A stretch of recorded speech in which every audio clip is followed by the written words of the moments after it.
Buenas tardes. Buenas tardes, Lic. Buenas tardes, licenciado. Buenas tardes, Lic. Buenas tardes, licenciado. Buenas tardes, licenciado.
Buenas tardes, Lic. Buenas tardes.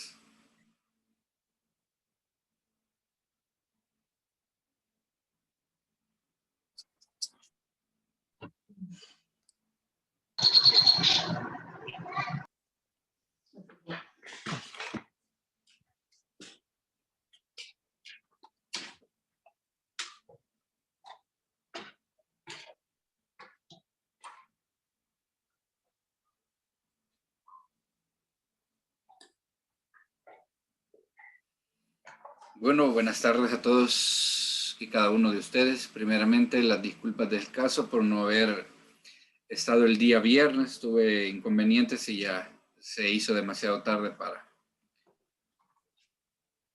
para poderme incorporar.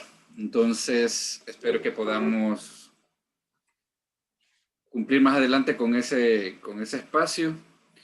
Y alguien podría, a favor, de indicarnos a dónde nos quedamos la última sesión.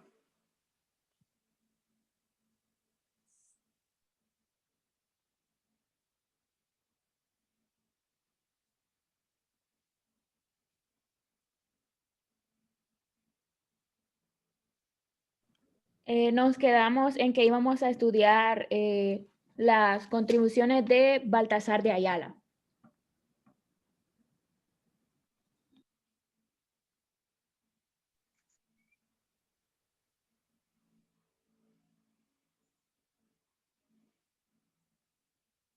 ¿Lo terminamos de ver o en esa nos quedamos exactamente?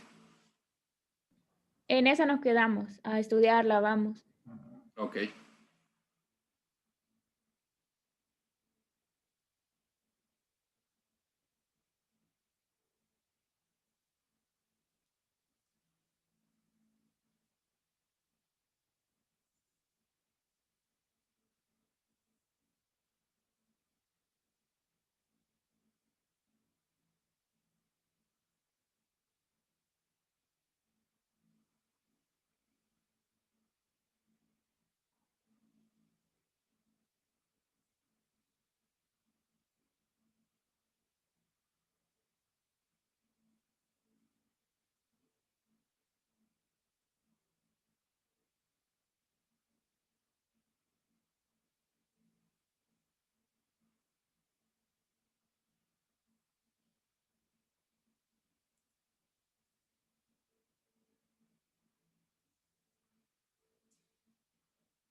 Bueno, continuando con la línea, entonces tenemos a Baltasar de Ayala.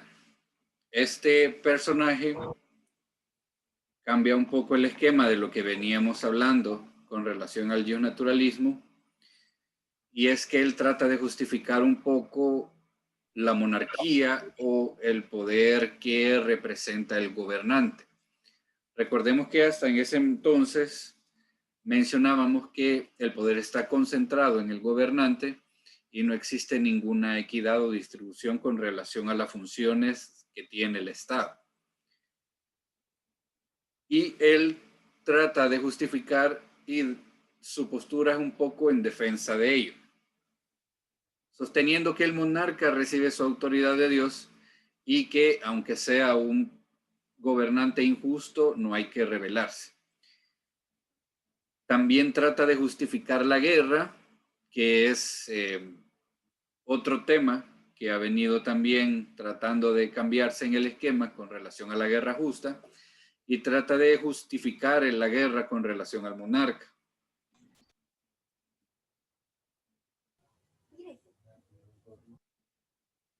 Donde habíamos mencionado que la guerra era una forma, un mecanismo para resolver los conflictos y además para anexar territorios a ese estado.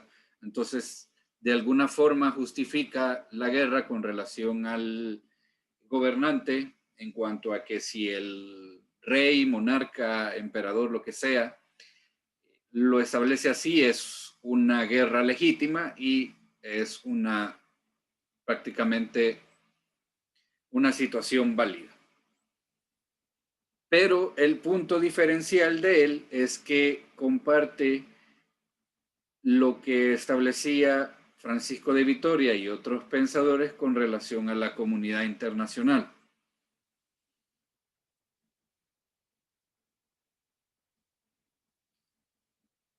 Y de igual manera sostiene que debería de existir una especie de comunidad o un organismo internacional con relación a la organización de los demás estados.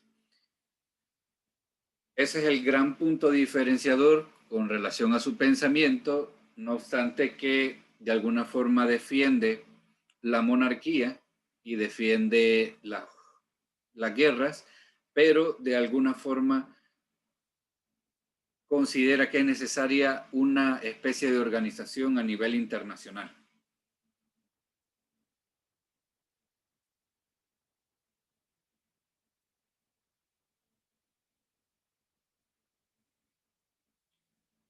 Luego tenemos a un ius naturalista laico, es decir, que no pertenece a la iglesia, que no es de oficios religiosos, es el nombre latino Hugo Grocio o Hugo Grut en otro idioma.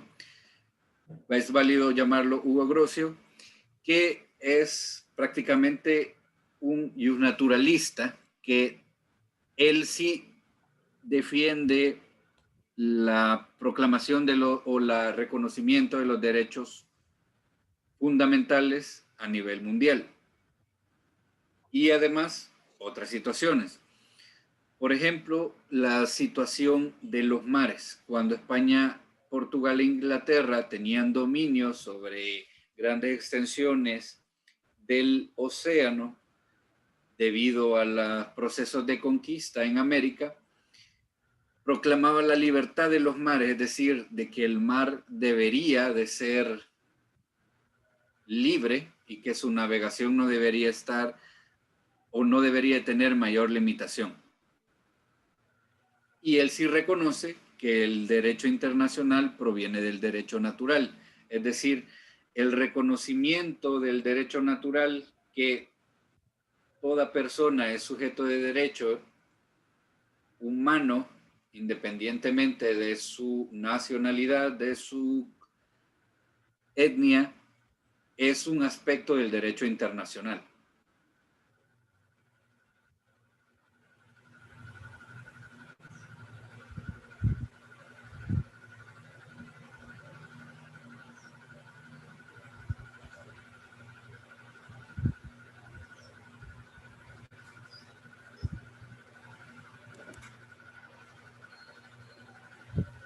Luego tenemos a otro personaje importante, que este personaje no está muy de acuerdo con relación a la situación internacional o vínculo jurídico de las naciones. Es decir, no defiende ni justifica, por el contrario, rechaza la idea de que los estados estén vinculados a nivel internacional con relación a un organismo o que exista cierto nivel de organización. Eso lo rechaza por completo. Sin embargo, tiene una idea importante que se vuelve necesaria para el derecho internacional, que es la teoría llamada contrato social. Thomas Hobbes es uno de los precursores de la idea de que los gobernantes deberían de gobernar por la voluntad del pueblo. La carretera por una tormenta invernal habría sido la causa de un impresionante accidente que involucró al menos 100 vehículos. Este video muestra un camión de 18 ruedas cuando resbala y choca contra el separador. Este fue tomado desde un ángulo diferente.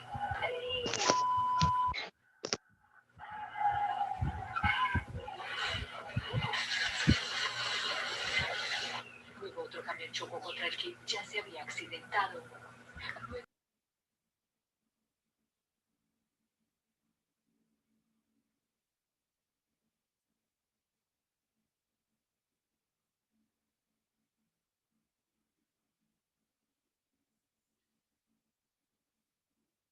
Y literalmente lo relaciona así. Todos los miembros de una sociedad están de acuerdo, por voluntad propia, con el contrato social y en virtud de lo cual admiten la existencia de una autoridad. La esencia del contrato social se refiere a que existen los gobernantes por voluntad del pueblo o por voluntad de los gobernados, y que además eso debería estar escrito en alguna especie de contrato o al menos algún pacto o algo por escrito. Como vemos, es una idea o un pensamiento que le podemos llamar semilla democrática, que es los movimientos que fueron tomando fuerza para efecto de romper la monarquía, que todavía está en esa época, estaba muy arraigada,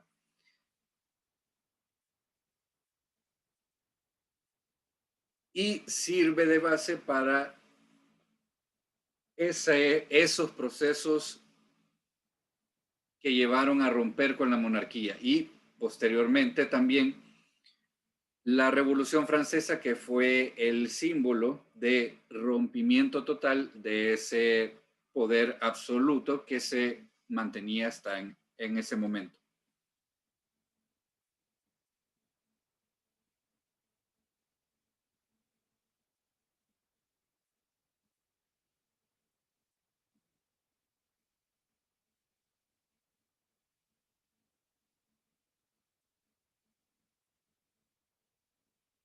A partir de más o menos finales de 1500, comienza a tomar auge las doctrinas positivistas. La doctrina positivista consiste en que debería de reconocerse todos los derechos por medio de algún instrumento escrito. Y de ahí la importancia de Thomas Hobbes en cuanto al idearse este concepto de contrato social, de que además de que exista un límite en el gobierno, en el Estado, en el gobernante, debería de existir algo por escrito. Y ahí comienza la doctrina positivista. Y tenemos a Ricardo Such en cuanto a que menciona que el derecho internacional y los tratados son importantes. Con relación a la costumbre, ¿por qué es importante esto? Porque antes de que los tratados tuviesen la importancia o la necesidad de aplicarse, todo se regía a través de la costumbre. Pero ahora la doctrina positivista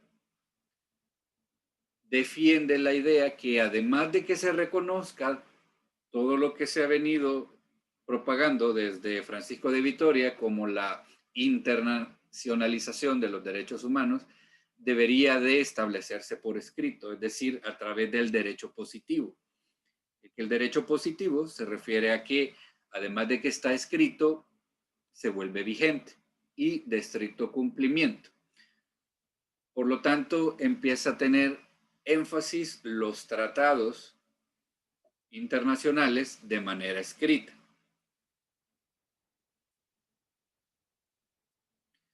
Y así van surgiendo otros pensadores como Cornelio van Beikershoek, que de igual manera defiende el derecho positivo y establece que el derecho de gente debería de apoyarse en los tratados. Es decir, que a través de los instrumentos internacionales se vayan reconociendo de forma universal los derechos humanos.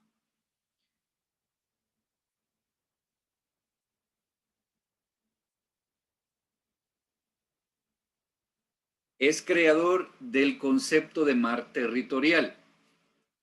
Con relación a los naturalistas, veníamos hablando de que el océano o el mar debería de ser totalmente libre. Y los positivistas de alguna forma defienden esta postura, pero con relación a Cornelio se crea este concepto de lo que es mar territorial, que consiste en, sí, el mar y el océano es de libre navegación o libre circulación, pero debería de haber un espacio de jurisdicción que se tenga con relación al océano, con relación a los estados que tengan acceso al mar. Entonces, este es el pensador que que es el precursor de esta idea de lo que es el mar territorial, que es esa especie o espacio pequeño de jurisdicción que tiene cualquier estado que tenga acceso al mar sobre porción del océano. Además, desarrolla el concepto de neutralidad, que es la neutralidad, que es la facultad y decisión que tienen los estados de no intervenir en ninguna clase de conflicto bélico por convicción. Y como hemos mencionado, además otorga importancia a los tratados con relación a la costumbre, es decir, que si hay algo que se ha venido estableciendo a través de la costumbre, entonces ahora debería de apoyarse con relación a los tratados para establecerlo de una forma más específica y clara.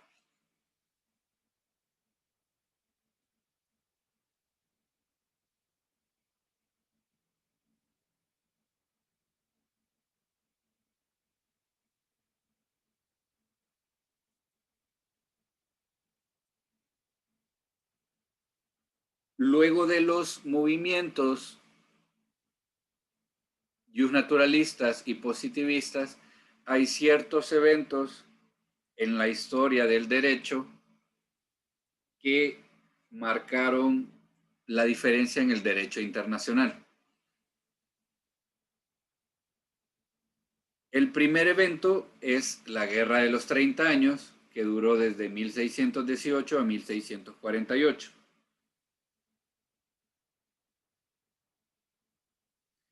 Es una guerra donde intervienen varios estados europeos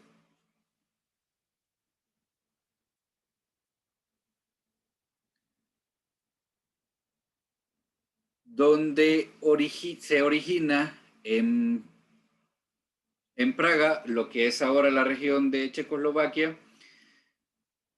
Había un desacuerdo con relación a un monarca y comienza una revuelta.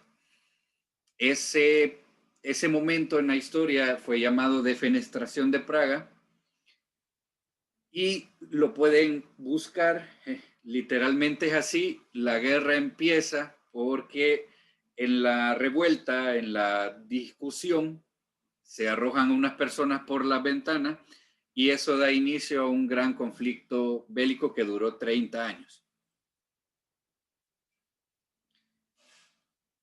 Los reyes de ese entonces o monarcas buscaron aliados y se fueron formando especie de socios en esa guerra.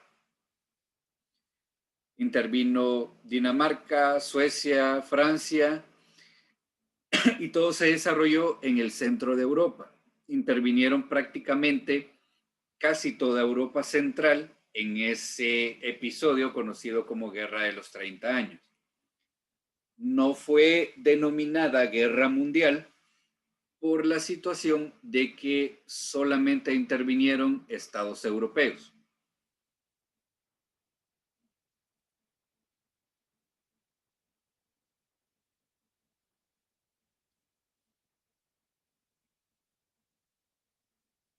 Les muestro un mapa de cómo era en la actualidad Europa y de alguna manera todo lo que se desarrolla en esa guerra fue en el centro prácticamente de Europa en ese entonces.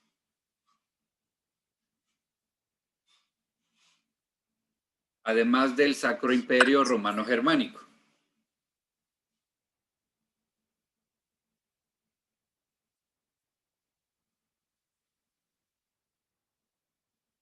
¿Cuál fue la importancia de este conflicto con relación al derecho internacional?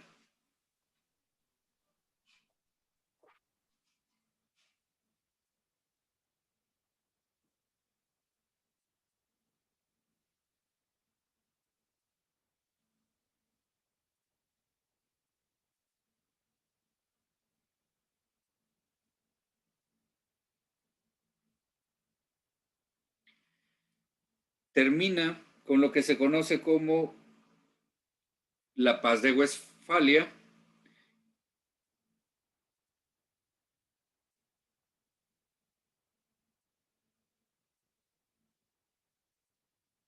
que es el tratado que le pone fin a este conflicto.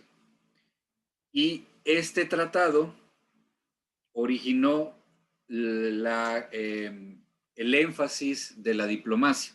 Se aumentó la creación de embajadas, se desarrolló el ceremonial diplomático, esto con la finalidad de establecer la diplomacia como un mecanismo para mediar y tratar de solucionar los conflictos previo a que se desarrolle cualquier conflicto bélico.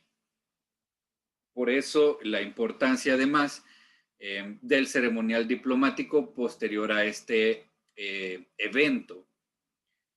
Se hacen más frecuentes los tratados, se da por acentuado el positivismo en el derecho internacional y ahora son los tratados la forma más común de relacionarse a nivel internacional entre los estados y además de solventar los conflictos. Se reconoce a Suiza como Estado independiente, se separa Países Bajos del Sacro Imperio Romano y Portugal, que en ese entonces era una colonia de España, se independiza. Este conflicto bélico trajo a consecuencia la necesidad de regular nuevas fronteras en Europa debido a los cambios que originó.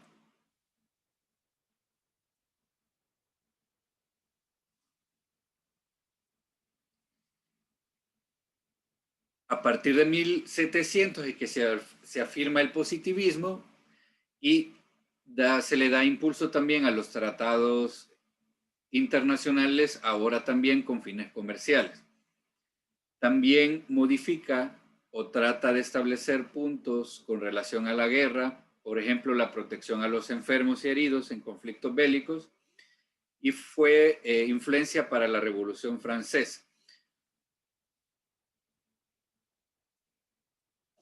La influencia de la Revolución Francesa se debe a que de alguna forma la gente ya estaba cansada de las monarquías y que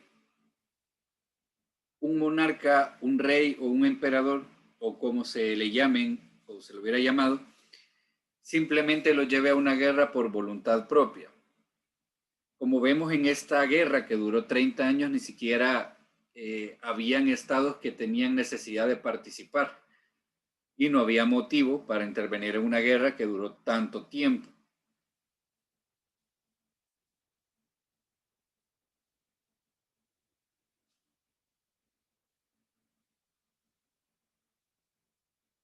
Luego tenemos el siguiente evento que marca también un punto diferenciador en el derecho internacional y es la Revolución Francesa. Esto es en cuanto a que de la Revolución Francesa surge la Declaración de los Derechos del Hombre y del Ciudadano de 1789. Es el primer instrumento que reconoce como universales los derechos a nivel humano, es decir, sin ningún tipo de distinción de edad, de género ni etnia. Y por lo tanto es el primer instrumento o el instrumento precursor de derechos humanos a nivel internacional. Tal es así que además de la Declaración de Derechos del Hombre y del Ciudadano, en 1791 se proclama la Declaración de los Derechos de la Mujer y la Ciudadana.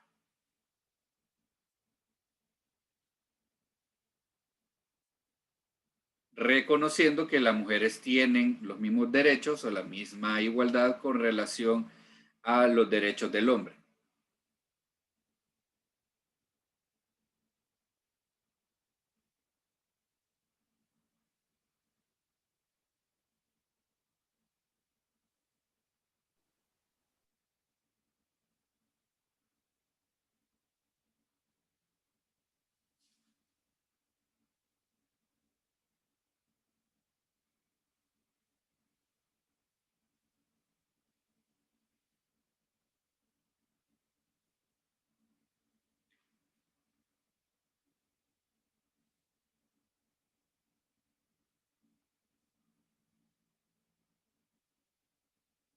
Ahora tenemos el Congreso de Viena de 1815.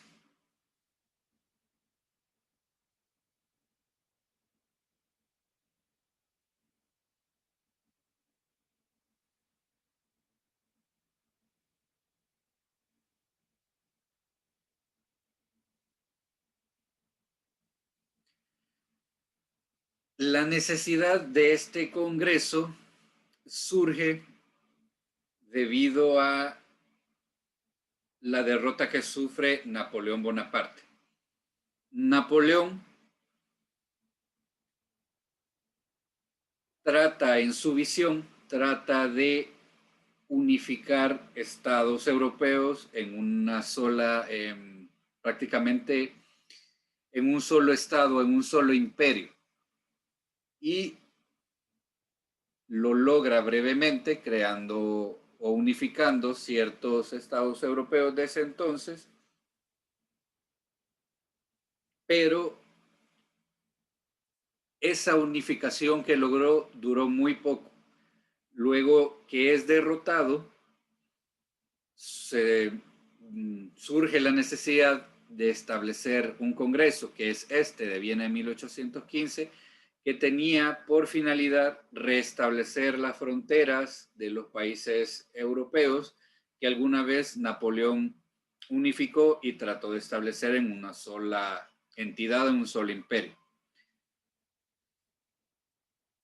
Este congreso además establece que los ríos limítrofes son de libre navegación y otro aspecto importante es que en este instrumento internacional se reconoce la neutralidad de Suiza.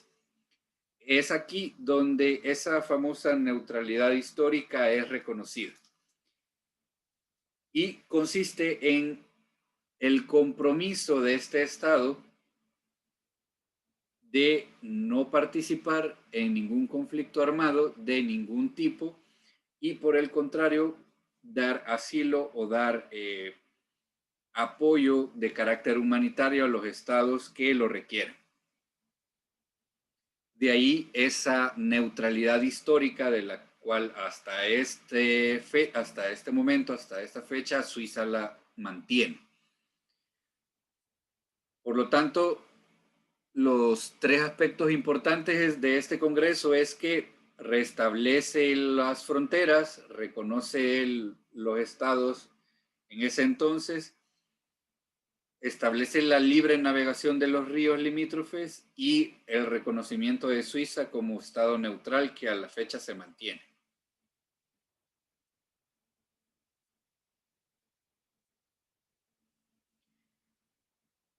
Este es el mapa aproximado de cómo se establece o cómo se restablecen las fronteras de Europa después de la disolución o de la derrota de Napoleón Bonaparte del imperio que trató de unificar.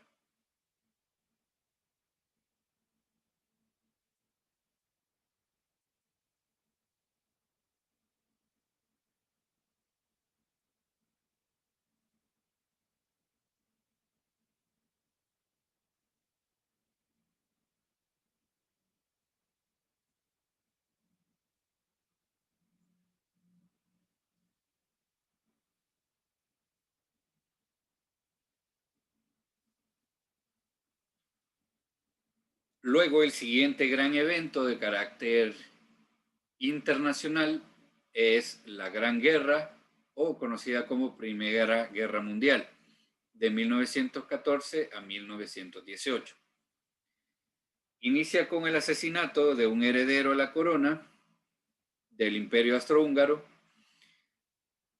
y se declara responsable al Reino de Serbia, que actualmente geográficamente es lo que el estado conocido como Croacia, y comienza otro evento bélico donde se van sumando y se van otra vez formando alianzas con relación a los estados que van participando en este conflicto bélico. Esta vez sí es llamada guerra mundial porque participa países fuera del continente europeo, como lo es Japón, Estados Unidos, y de alguna manera se forman estas alianzas. El Imperio Alemán con Austria, Hungría e Italia, y por el otro lado el Reino Unido, Francia, Rusia y Serbia. Luego, posteriormente entra Japón, Estados Unidos, el Imperio Otomano, Bulgaria, etc. Y surge este conflicto llamado Primera Guerra Mundial o la Gran Guerra Mundial.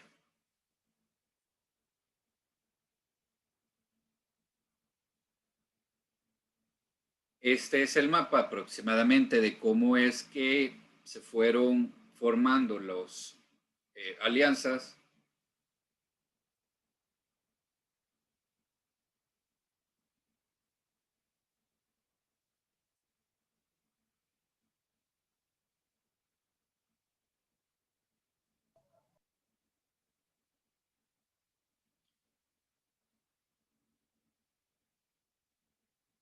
Y este conflicto termina con la firma o el establecimiento de un instrumento internacional llamado Tratado de Versalles de 1919, donde oficialmente se termina el estado de guerra, es decir, los estados se comprometen a cesar cualquier hostilidad, y este tratado da origen a la creación de la Sociedad de Naciones a iniciativa de Woodrow Wilson.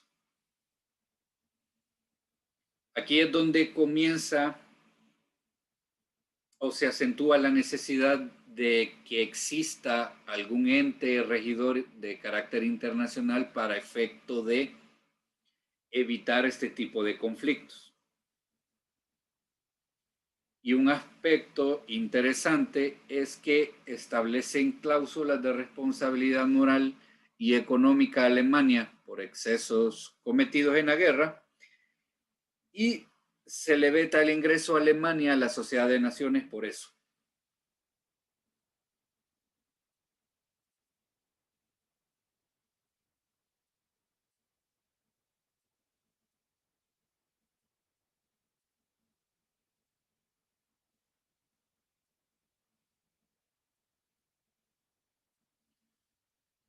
Nuevamente surge la necesidad de restablecer nuevas fronteras y nuevo orden con relación a estados que,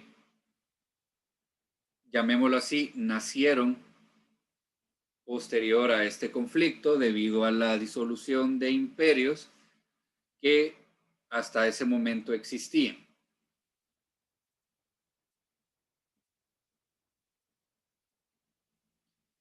Este es el mapa más o menos aproximado de cómo es que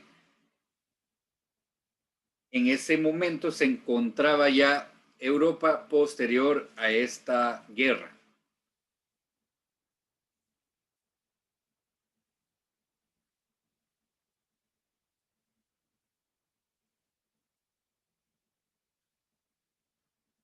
Vemos, por ejemplo, ahora Yugoslavia, que en ese momento no existía hasta antes del conflicto.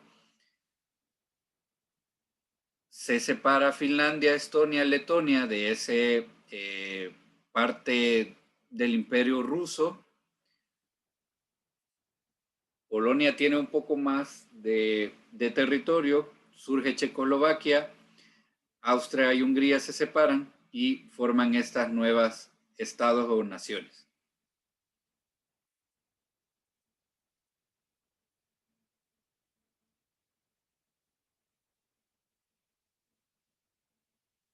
Y a raíz de esto, en 1925, surge el Tratado de Locarno. Bélgica, Checoslovaquia, Francia, Alemania, Reino Unido, Italia y Polonia.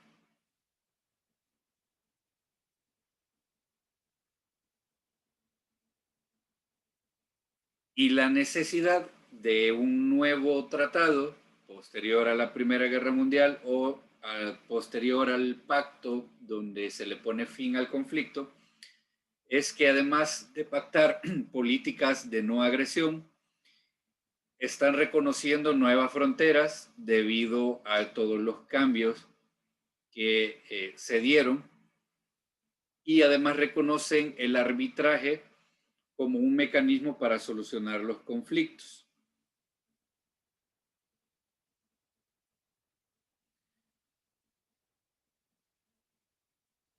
Y otro aspecto importante es que los países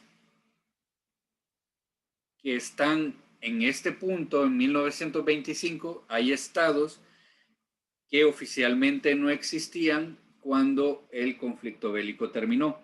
Por lo tanto, era necesario establecer un nuevo instrumento internacional para efecto de reconocer las nuevas fronteras, los nuevos estados que surgieron debido a esas divisiones, y era necesario que esos nuevos estados firmaran estos pactos de no agresión.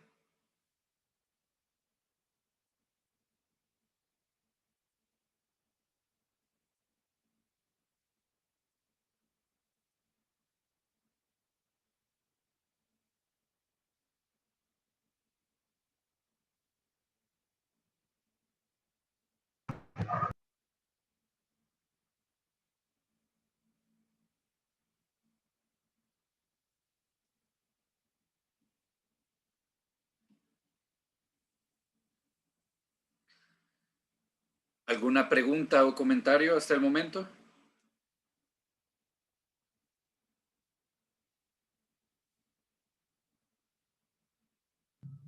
Todo bien, Lick.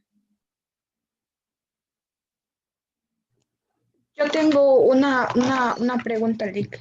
Dígame. ¿Verdad que todo eso lo que hemos estado viendo es como la historia del derecho internacional, si no me equivoco, ¿verdad? Así es la evolución histórica y los puntos importantes en el derecho internacional que marcan o nos llevan al punto de la actualidad, cómo nos encontramos ahorita y cuáles fueron esos eventos que marcaron la historia en el derecho internacional. Ajá, entonces, según veo, o sea, según usted nos ha ido explicando, ¿verdad? Cómo ha ido evolucionando, mi pregunta es si el derecho internacional entonces, o sea, como sus bases, y ajá, espérame, lo voy a... Claro. se basa más que todo en acuerdos internacionales que se han hecho para ya sea fines políticos, económicos, que quieras o no, protejan de una forma u otra a los estados o inclusive le den soberanía a un territorio. Es parte de lo que usted menciona, Ajá. porque hay eventos en la historia que fueron influenciadores para el derecho internacional, que no necesariamente fue a través de pactos. Por ejemplo, la Revolución Francesa fue un evento que de alguna forma fue algo violento en Francia, donde hubo hasta decapitación de los monarcas, pero ese evento político-social marca mucho en la historia, no solamente el derecho internacional, sino que fue influenciador de situaciones independentistas en otros estados. Entonces, además de ser un punto de influencia para la historia, se proclama de forma universal los derechos humanos. Entonces, muy acertado lo que usted dice, pero además también de reconocer que hay eventos que no necesariamente fueron pactos o acuerdos, sino que eventos que son influenciadores para el derecho internacional. Ah, ok, muchas gracias. Por ejemplo, en la actualidad reconoce algún evento de carácter internacional que sea importante en la actualidad. Un suceso sería ¿Sí? un evento que tenga que ¿Alguno? ver con el derecho internacional. Sí, algún evento que marcó la necesidad de cambiar ciertas reglas con relación al derecho internacional.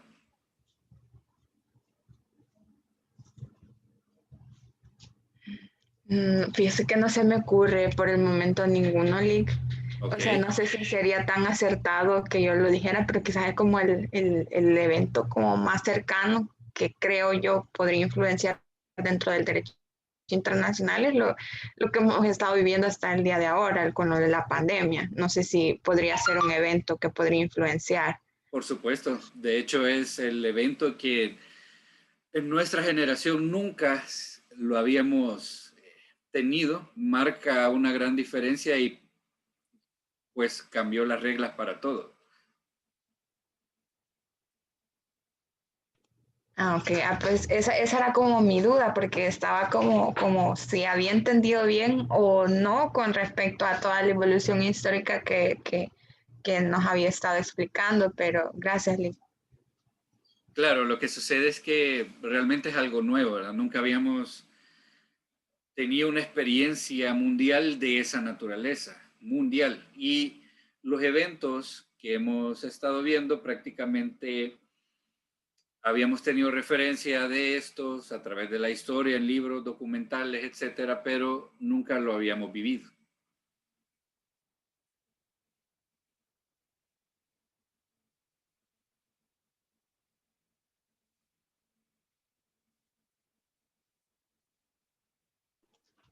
Sí, exacto. Creo que por eso me imaginaba como un suceso, ¿verdad?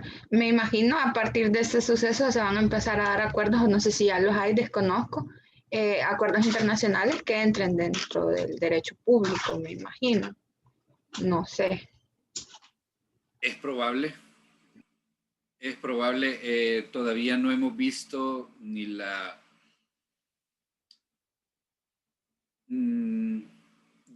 ni el punto de finalización de esta pandemia, entonces todavía es muy pronto que podamos decir o establecer cuáles van a ser las reglas que finalmente o los puntos que finalmente cambiaron con relación al derecho internacional, pero de que ha existido un cambio y que todavía habrá un cambio, eso es totalmente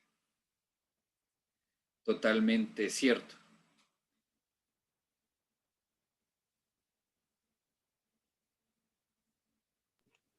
Entonces, hasta ahí creo que llegaría mi comentario y mi duda, ¿verdad? Y muchas gracias, Lick, por explicar eso, que no solo son acuerdos legales, sino también sucesos, ¿verdad?, que pueden influenciar al derecho internacional público. Correcto. Gracias, Alexandra.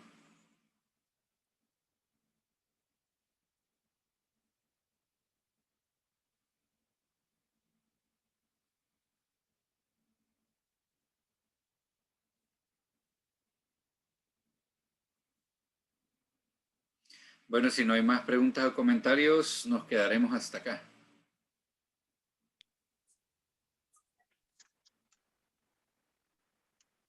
Gracias, Lick.